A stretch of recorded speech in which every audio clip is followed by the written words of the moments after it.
Mr. President, this week has been devoted legislatively to discussing and considering legislation affecting an EPA regulation called WOTUS of the United States. It is one more example of executive overreach by an increasingly unaccountable federal agency. I want to speak about our efforts here on the Senate floor this week and again encourage my colleagues to continue the effort to make certain that this overreach is responded to by Congress. The courts have spoken, but we want to make certain that we do our job.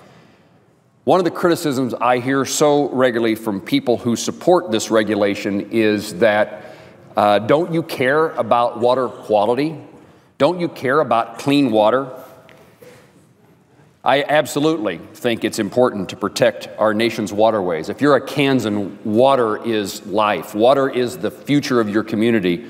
Water matters greatly. But we're not against clean water. Agriculture producers, which dominate my state across the area of Kansas, they are strongly opposed to this regulation. But they're certainly not opposed to the efforts to keep our water supply safe and clean. Most Kansas farmers and ranchers hope to pass their land and their operations, their farming operations, on to their kids and grandkids. It serves their interest to preserve the land and water in which their family farms are tethered. It's not the Washington lobbyists and the environmental radicals who are telling Americans that if you oppose this regulation, you're opposed to clean water. That's what they say. Kansans care greatly, and farmers, particularly landowners who want their children to enjoy their farm or ranch in the future, care greatly about clean water.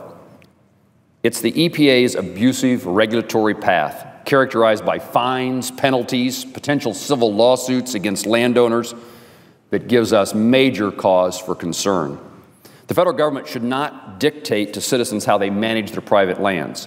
I believe there are better ways to promote water quality than with threats of severe fines, penalties, or even jail time. One of the ways that we see this effort take place is through the Department of Agriculture's Natural Resource Conservation Service. NRSC promotes soil and water health, not by mandates and threats from Washington, but through collaborative, voluntary approaches that encourage conservation through incentives and on-the-ground technical assistance for those landowners. Unlike the EPA, that seems to view agriculture producers as untrustworthy partners who must be forced into caring for the land, NRSC, as well as the USDA Farm Service Agency's efforts, are successful in large part because they operate under the recognition that farmers and ranchers are devoted stewards to their land. Policies like Grassroots Source Water Protection Program and the Environmental Quality Incentive Program are examples of voluntary approaches that incentivize innovation and provide technical assistance, and more broadly promote clean water through localized cooperative efforts. Compare those approaches to what we are debating on the floor today and earlier this week: an overly broad, overly complex, overly ambitious regulation drafted by an agency that has shown a complete unwillingness to listen or to work with landowners. This regulation is pretty straightforward. It is water. If it's water, EPA has the authority to regulate it unless it decides it doesn't want to. Again, what this regulation says basically is if it's water, EPA has the authority to regulate it unless EPA decides they don't want to do it. First, EPA declares that all tributaries are waters of the U.S. Tributaries are defined as anything with a bed, banks, or an ordinary high water mark, regardless of the frequency or duration of the water flow. This kind of definition is so broad and all-encompassing that the EPA can assert jurisdiction over streams and ditches that may flow only for a few hours following a rainstorm. This regulation also controls waters that are, quote, adjacent to any water that is under the EPA's jurisdiction, including 100-year-old floodplains. And if somehow water could still escape the EPA's long shadow, its broad definition, they came up with yet one more way to regulate it. The regulation states that if waters aren't adjacent or they're not tributaries, they can still regulate if there is, quote, significant nexus between the waters EPA wants to regulate and navigable or interstate water. What that means is that every drop of rain is regulated, can be regulated, because every drop of rain always ends up someplace in a body of water that's navigable. All EPA has to do is establish some connection between the two, and they've granted themselves the authority to regulate waters. With its significant civil fines and criminal penalties for those not in compliance, you can see why so many Americans are concerned.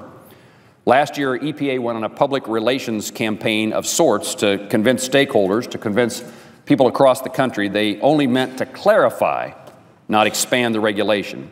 Instead of lecturing, the EPA should have listened. The EPA should have listened to the overwhelming feedback they received from constituents, including many in Kansas who attended a meeting in Kansas City. The EPA should have scrapped the rule and started over. Now we've learned that not only did the EPA ignore the outcry of the American people, but also disregarded the technical experts at the Army Corps of Engineers who described the rule as, quote, not reflective of the Corps' experience or expertise. Again, the Corps is the agency that the EPA is to work with to develop the rules. They are the experts, and they say this rule is not reflective of the Corps' experience or expertise.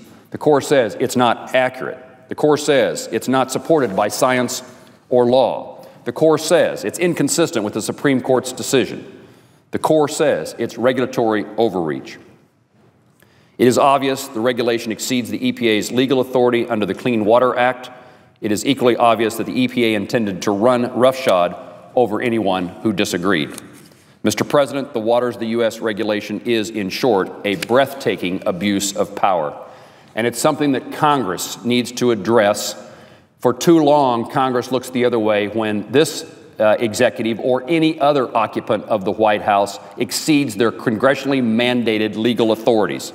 Somehow in our country, Republicans look perhaps the other way when there's a Republican president, and Democrats look the other way when there's a Democrat president. And the reality is that Congress needs to play its constitutional role in determining what the law is and prevent the abuse that comes from a White House that exceeds that legislative authority day after day.